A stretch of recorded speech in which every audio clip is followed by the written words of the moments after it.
اعوذ باللہ من الشیطان اللعین الرجیم، بسم اللہ الرحمن الرحیم۔ السلام علیکم یا علی مدد۔ مومنین و مومنات کی خدمت میں اسم اعظم کا آج ایک بے انتہا مجرب اور جلالی ترین وظیفہ عمل لے کر آئے ہیں۔ اسم اعظم کے اس مجرب ترین وظیفہ عمل کو مومنین و مومنات نے خصوصی طور پر 17 رجب المرجب 17 رجب کے پورے دن میں کسی بھی وقت نصف شب تک کر لینا ہے۔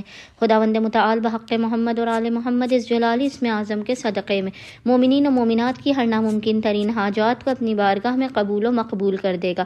ہر بلا مصیبت آفت پریشانی بیماری دکھی اور ناگہانی کو ان کی زندگی سے دور کر دے گا۔ ہر بند دروازے کو کھول دے گا اور رزق و روزی میں بے پناہ برکت اور وسعت عطا کر دے گا۔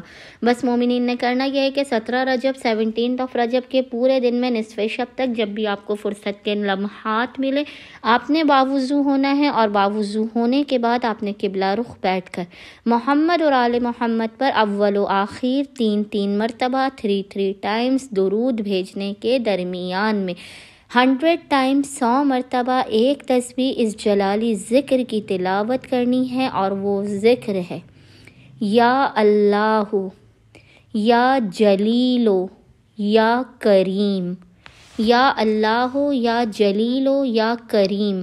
اور خداوند متعال کو محمد اور آل محمد کا اس جلالی اسم اعظم کا واسطہ دے کر اپنی حاجات کو طلب کرنا ہے، مشکل کے خاتمے رزق میں برکت کی دعا کرنی ہے۔ انشاءاللہ تعالی خداوند متعال اپنے وسیع و عریض خزانوں سے مومنین کی خالی جھولیوں کو بھر کے انہیں بامراد کر دے گا۔ اللہم صلی علی محمد و آل محمد وعجل فراجہم اجمعین۔